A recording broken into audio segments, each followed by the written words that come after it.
Fala aí pessoal, estamos no Projeto X, que multiplica suas chances de aprovação. Meu nome é Gabriel Feitosa, eu sou professor de História. Estamos aqui com uma temática muito importante, a chamada ditadura militar brasileira. Um tema muito recorrente em grande parte dos concursos e principalmente, pessoal, um tema muito atual. A atualidade da ditadura militar no nosso cotidiano hoje é muito forte, principalmente por conta dessas manifestações que vem agitando aí a população brasileira desde 2012, 2013 para cá. Galera, cronologicamente, a gente percebe que a ditadura militar brasileira circunscreve o período entre 1964 até 1985. Então, um período muito longo, 21 anos de ditadura. Tivemos 5 presidentes ligados à alta cúpula militar, de modo que a gente vai perceber, então, a análise de cada presidente um por vez. Nossa aula vai se circunscrever dentro da análise de cada presidente. Nosso primeiro presidente, Alencar Castelo Branco, governou de 64 até 67, foi o primeiro presidente militar. Então ele teve como missão, galera, ir implementando gradualmente esses chamados aparatos repressivos. É óbvio, gente, que você não dorme democrático e acorda numa ditadura. Isso não acontece. Isso não vai ser implementado do dia para a noite. Então a gente diz que o Castelo Branco, ele foi o cara responsável pela implementação desses aparatos, desses mecanismos de governo repressivos. E aí você percebe que o ato institucional foi a principal maneira que os governadores militares, os presidentes, desenvolveram para ir aos poucos alterando a Constituição vigente. Devemos lembrar que em 64 nós estávamos ainda sob a égide da Constituição de 1946, implementada por Eurico Gaspar Dutra, um pouquinho depois do fim da Era Vargas. Então você percebe que a Constituição vigente é uma Constituição democrática. O que é o ato institucional? Nada mais é do que um aparato que vai ser aos poucos, colocado na Constituição como uma nota de rodapé, aquela nota de rodapé minúscula que quase ninguém vê, e o grande objetivo do ato institucional, é ir alterando as características democráticas desse regime, transformando-o numa ditadura. O AI-1, implementado um pouco depois que ele tomou o poder, vai estabelecer eleições indiretas para presidente. Gabriel, como assim eleições indiretas para presidente? Isso aqui, gente, significa que o povo não vai participar ativamente da escolha do líder, do grande líder do poder executivo. Já que você tem o pulo do gato para os ditadores, galera? O povo não participa das questões democráticas. Aos poucos, então, você percebe como a democracia começa a ser envenenada. Como segundo ponto, e aqui a gente percebe um ponto muito importante, perseguição a opositores. Significa que agora, antigos partidários que tinham tendências de esquerda, principalmente ligados ao último presidente João Goulart, eles vão ser caçados. E aquele caçado com 2 S, gente? Porque o mandato vai ser perseguido e o cara não vai mais poder governar, não vai mais poder legislar, desenvolver a sua política. A União Nacional dos Estudantes vai ser fechada nesse momento, vai sofrer uma intervenção muito grande, um órgão de representação dos estudantes muito importante, assim como os sindicatos. E você percebe aqui, gente, tanto em um como em outro, órgãos de representação muito ligados à esquerda, muito ligado ao anarcossindicalismo, muito ligado ao antigo PCB, que é partidos que vão começar a entrar na ilegalidade também. O AI-2 estabelece a extinção de todos os partidos no Brasil e a criação de apenas 2, o que nós chamamos de bipartidarismo, perceba? A Arena e o MDB. Eu estou colocando aqui a Arena como partido ligado aos grupos militares. Então os militares vão ocupar esse partido. E o MDB, um partido democrático, que vai ser o partido de oposição. Mas, Gabriel, o cara é um ditador e ele dá a chance de existir uma oposição? Galera, porque de fato, os ditadores militares nunca vão se assumir como verdadeiros executores de um fascismo. Eles vão maquiar essa ditadura com pequenas doses de democracia. Mas é uma democracia totalmente maquiada, para você dar uma falsa impressão de liberdade. Então essa oposição aqui é meramente virtual, Ela não oferece tantos riscos assim à ditadura desses militares nesse período. O AI-3, ele aumenta ainda mais o controle dentro do Poder Executivo, porque agora essas eleições que eram indiretas só para presidente vão passar também a ser indiretas para governadores, prefeitos e também vice-prefeitos. Significa que agora, em escala estadual, lá teremos também um controle e o fim da democracia. O Executivo Federal e o Executivo Estadual vão passar a ser também envenenados. Você percebe, gente, como característica crucial de qualquer ditadura, não só a ditadura militar no Brasil, mas qualquer ditadura, Chile, na Argentina, qualquer outro país, uma grande característica é você dar muito mais poder ao executivo e diminuir o poder judiciário e legislativo. Isso é uma característica de todas as ditaduras e que aparece recorrentemente nos concursos, gente. Sempre que você acabar percebendo o executivo com mais poder, que é o que eles estão fazendo aqui, ó, presidentes, governadores, prefeitos, esse é o poder executivo. Quando ele está com muito mais poder que os outros, é porque nós temos uma ditadura. Quando o Congresso é fechado, quando o Judiciário é fechado. Então você percebe que no AI4, o que ele vai fazer? Convocar uma Assembleia Constituinte para incorporar todos os AIs à nova Constituição. E aí você percebe, né, que politicamente todo o jogo ditatorial é fechado no AI4. Então, galera, continuando aqui no governo do nosso querido Castelo Branco, economicamente, né, como é que a economia dentro da ditadura militar ela vai começar a se estruturar? Nós vimos as características políticas iniciais, agora a gente vai ver as mudanças das questões econômicas. O PAEG, gente, é um plano, né, de ação, de intervenção do governo na economia muito importante nesse momento. O PAEG ele vai objetivar o seguinte: um controle de preços de salários muito grande, né, um congelamento de preços de salários, você estabilizar a economia. Isso foi muito comum nesse período, né, e vai acabar sendo muito comum também nos anos 80, num período de mais instabilidade econômica. A criação de um Banco Nacional de Habitação, desenvolvimento de linha de créditos, né, para a construção de casas, o que acabou sendo totalmente tomado pela classe média brasileira, não oferecendo oportunidades mais construtivas para a população mais pobre, né? Muitos que defendem a ditadura se agarram ao BNH como uma grande herança positiva, né, do período ditatorial, mas sabemos que no fim das contas acabou se desvirtuando, né? Foi um ponto positivo, mas até a página 2. E óbvio, né, gente, tivemos um aumento muito grande de impostos e um incentivo muito grande às exportações, para que você consiga ter uma maior arrecadação, né, dentro dos cofres públicos.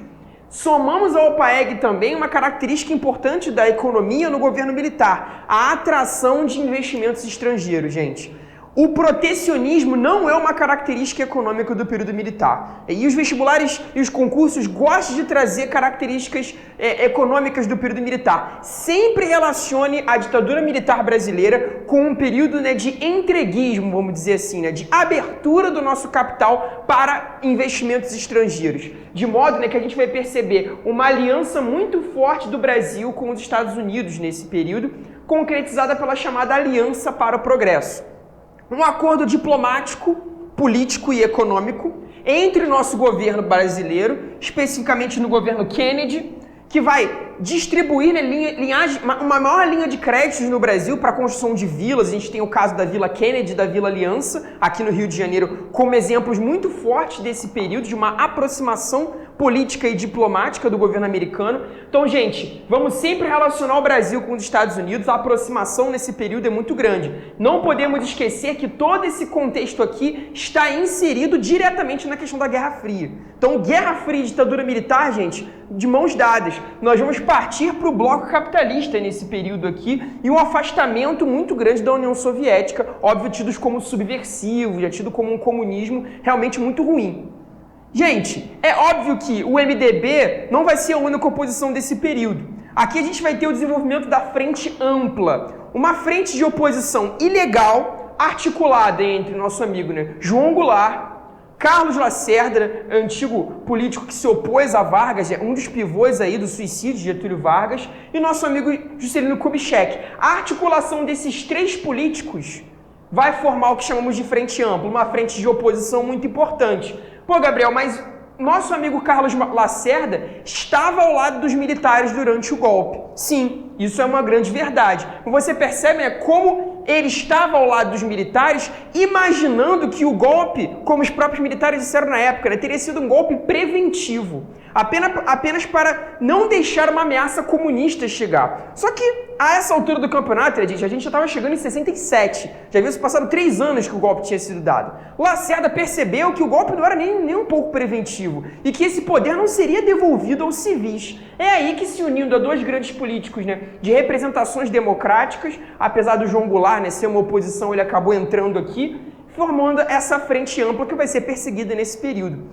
Pessoal, entrando aqui no nosso segundo presidente militar, nosso amigo Costa e Silva, assumiu em 67 com um curto mandato até 69, percebemos aqui uma das características mais importantes de toda a ditadura militar, mais cobrada nos concursos, o Ato Institucional número 5, chamado AI-5, promulgado em 1968, um ano muito quente, muito tenebroso, não só para o Brasil, mas para o mundo inteiro. Galera, o que estabelece o AI-5 e por que ele é tão, vamos dizer assim, famoso, entre todos os atos institucionais? A grande sacada do AI-5, gente, é que ele vai contra praticamente todos os direitos humanos estabelecidos naquele período. Os direitos políticos dos cidadãos também vão ser perseguidos e caçados. Então é como se a própria ditadura colocasse todas as constituições brasileiras num saco e jogasse no lixo. Tirasse todos os direitos individuais, estabelecendo uma censura prévia, o que significa que todo jornal, todo filme, toda canção, toda peça de teatro, ela deveria passar por um órgão manipulador, por um órgão repressor, uma peneira, antes de sair a público. Então uma censura estabelecida antes daquele material ser divulgado. O habeas corpus, que é um aparato legislativo para proteger determinados presos, para que eles possam responder em sua liberdade, também vai ser cassado, de modo que você poderia ser preso sem ter necessariamente um mandato de prisão contra você, qualquer motivo poderia ser motivo de prisão. Os mandatos políticos também poderiam ser cassados, perceba nesse caçar com 2 S's, diferente do caçar com C cedilha, aqui significa que o cara perde o direito de fazer política durante um número determinado de anos. O que significa que grande parte desses opositores, políticos ainda ligados ao MDB ou muitas vezes ligados a partidos de esquerda, extintos partidos de esquerda, também perderam seus cargos. O estabelecimento da pena de morte, da prisão perpétua, da tortura. O AI-5, gente, inicia um período muito tenebroso na nossa história. Exatamente, é um aparato legislativo que vai tornar a própria ditadura militar, a própria repressão, algo passível de ser explicado por uma lei. Agora você não está sendo fora da lei ao reprimir. A repressão faz parte da legislação. Então é o aparato mais importante. E o que está acontecendo? O que motiva a promulgação de um ato tão radical, Gabriel? O que de fato vai fazer com que os militares tomem uma medida tão extrema, uma medida tão violenta? As motivações, gente, no nosso contexto interno, no contexto brasileiro, os minutos, os meses que antecederam a AI-5, o que estava rolando no Brasil? Primeiro, um ato muito importante, a morte de um estudante, o famoso estudante Edson Luiz, que foi morto numa troca de tiros no restaurante universitário no Rio de Janeiro, aqui no Rio de Janeiro, o restaurante Calabouço. Esse rapaz foi baleado, acabou morrendo, então o próprio enterro dele, o funeral, foi uma comoção entre os amigos, entre a juventude estudantil brasileira, se comoveu muito com a morte desse rapaz, o que acabou levando a uma série de manifestações, foi uma bola de neve. A chamada passeata dos 100 mil, tomando as ruas do Rio de Janeiro, contra a ditadura, aquela famosa foto do rapaz pichando o muro com a frase "abaixo a ditadura", muito famosa nesse período. Uma série de greves na região de Contagem e Osasco, interior do Brasil, trabalhadores que não aceitam suas condições de trabalho totalmente violentos também vão se colocar contra seus patrões, o que também já mostra como os sindicatos ilegais ainda tinham alguma força nessas regiões. E você percebe, gente, que no contexto internacional, e os concursos adoram fazer essa relação, o que está rolando no contexto internacional que influenciou muito isso aqui? O ano de 68 é um ano muito quente. Feminismo nos Estados Unidos, a famosa marcha das mulheres queimando os sutiãs, muito famosa nesse período. O pastor Martin Luther King, com seu discurso, Eu tenho um sonho, lutando pelos direitos civis dos negros nos Estados Unidos, também influencia muito a luta negra no Brasil. Você tem também os Panteras Negras, Malcolm X, figuras de representação das minorias. O movimento hippie, Woodstock, um festival que mostra essa libertinagem, um pouco da cultura do corpo e de não ter vergonha de expressar suas questões artísticas. Também o movimento do rock and roll mostrando essa liberdade do indivíduo. E o maio de 68 na França, gente, um movimento estudantil muito forte na Universidade de Sorbonne, uma das expressões da intelectualidade europeia na França, mostra também como esse movimento, que é um movimento de rebeldia, um movimento da contracultura, influencia muito esse contexto no Brasil, o que acaba levando ao nosso ato institucional número 5. Pessoal, continuamos aqui com o nosso terceiro presidente militar, nosso amigo Emílio Garrastazu Médici, presidente, que inaugurou o chamado período, os anos de chumbo, um período em que a repressão foi muito intensa, óbvio, ele vai passar a governar a partir do AI-5. Perceba que o AI-5 já está operando aqui normalmente, de 69 a 74. Você percebe dois órgãos criados nesse período, gente, que tem uma ampliação da repressão de maneira muito forte, de maneira muito brutal. O DOI-CODE e o DOPS são espécies de departamentos operacionais pertencentes ao Exército, uma espécie de polícia militar mesmo, criada com dois objetivos muito fortes, gente. Perseguir opositores a partir de interrogatórios e da tortura, para conseguir informações que possam delatar membros de partidos ilegais, sindicatos ilegais ou algum tipo de golpe, de contragolpe articulado pela esquerda no Brasil. Então você percebe que esses dois órgãos vão se opor aos órgãos de esquerda e até hoje nós temos documentos presos em diversos departamentos pertencentes a esses órgãos que ocultariam o nome de diversos torturadores ligados à ditadura. É óbvio que a população civil vai acabar respondendo de maneira também ilegal. Então você percebe a formação de uma guerrilha urbana muito forte, muitos desertores, como é o caso do grande líder da Vanguarda Popular Revolucionária, a VPR, nosso amigo Carlos Lamarca, Capitão Lamarca, vai estabelecer a liderança desse órgão lutando contra os militares. A ALN, a Aliança Libertadora Nacional, liderada pelo Marighella, o baiano famoso nesse período, o mulato baiano que acabou tomando a liderança desse órgão, assassinado pelos militares também posteriormente. Dois órgãos de guerrilha muito importantes, gente. No ramo da cultura, você percebe a Tropicália, o tropicalismo, um movimento cultural, unindo aí nosso amigo Gilberto Gil, Caetano, a Rita Lee, vários artistas da MPB, da antiga Bossa Nova, que acabaram se adaptando, o caso do Benjor também, que vão fundar esse movimento pela defesa das características nacionais e a expulsão daquilo que é estrangeiro e daquilo que é, obviamente, ditatorial. Então, um movimento de cultura muito forte, de contracultura muito forte, a partir desses artistas. O teatro de arena e o cinema novo, duas expressões. Uma no teatro, do nosso amigo Augusto Boal, tentando sempre trazer temáticas revolucionárias para essas peças, e o cinema novo do Glauber Rocha, com famosas obras, famosas películas que naquele período tentavam retratar o Brasil do sertão, tentavam retratar o Brasil cru, com um cinema um pouco mais visceral, mostrando como a cultura brasileira cinematográfica e teatral estavam aí totalmente insatisfeitos com a ditadura. Vamos lá, pessoal, como características econômicas do governo Médici, nós temos o maravilhoso milagre econômico brasileiro que se estendeu de 71 até a sua crise, falência em 73. Você percebe, gente, que o milagre econômico foi um período de prosperidade muito grande no Brasil. Nosso PIB chegou aí a bater 11%, uma marca nunca ultrapassada posteriormente. Nós chegamos à posição 8, a oitava maior economia do mundo nesse período.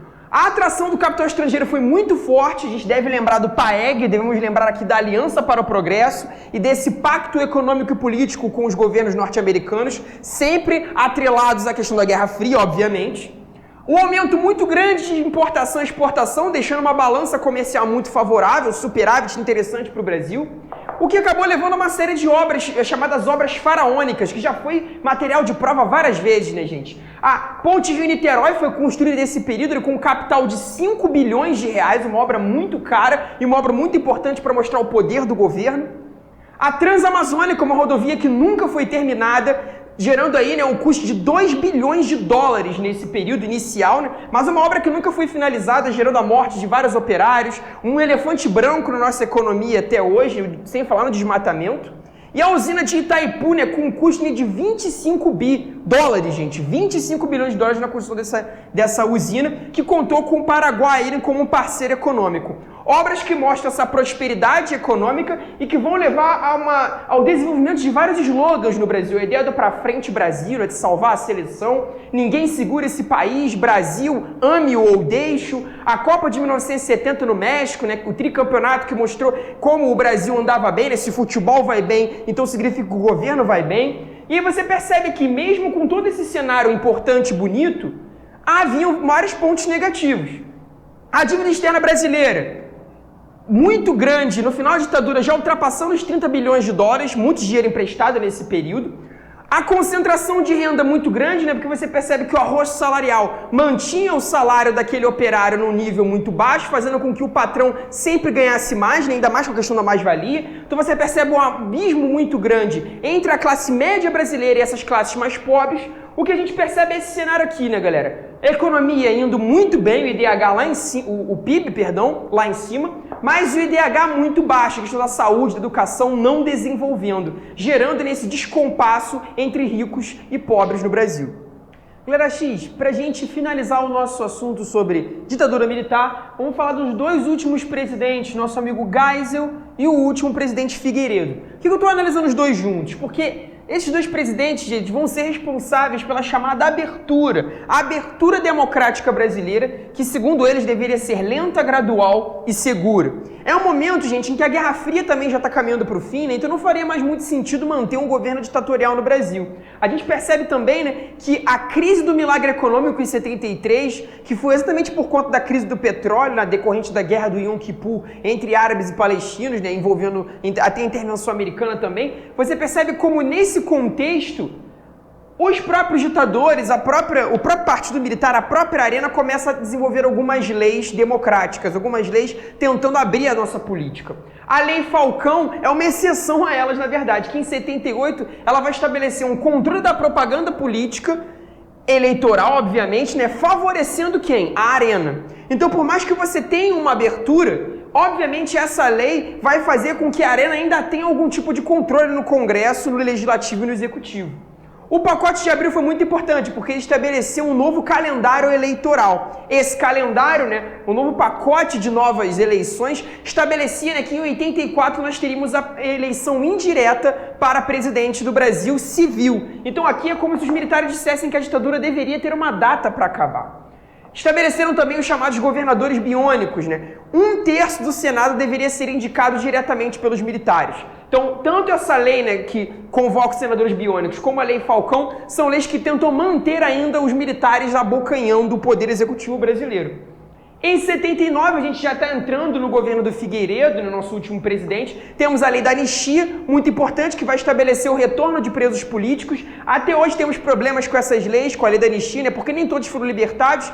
E ainda tem uma parte, né, daqueles que também provocaram as repressões, os torturadores também foram libertados nesse período, né? Então foi uma lei que serviu para os dois lados. É uma grande polêmica até hoje, galera. A linha dura, que seria essa vertente um pouco mais dura do Exército, estabeleceu o chamado atentado no Rio Centro, né, na madrugada, que seria o início das manifestações, das comemorações do Dia do Trabalho, no 1º de maio de 81, né? A verdade foi um atentado frustrado porque as bombas explodiram no próprio carro dos militares, mostrando uma crise interna do Exército, como apesar de haver uma abertura lenta, gradual e segura, ainda assim esses militares tentavam abocanhar o poder de maneira violenta. O bipartidarismo vai ser extinto no ano seguinte, a gente vai ter a convocação de novos partidos que vão formar o nosso rol partidário atual, né? O PMDB vai ser formado, o PT com o Lula já vinha atuando muito forte, o PDT do Brizola também, né? E essa galera, a gente vai começar a vencer uma série de eleições na prefeitura e nos governos de estado. Então você percebe como o pluripartidarismo vem com muita força, o que faz com que o povo convoque uma assembleia, né? Convoque uma grande manifestação, conhecida como as diretas já, importantíssima, em 83, fazendo com que essas eleições para presidente civil, elas pudessem ser antecipadas. Isso não aconteceu, nós sabemos que a eleição para o nosso primeiro presidente, Tancredo Neves, só aconteceu em 84, uma eleição indireta que pôs fim à nossa ditadura no ano seguinte.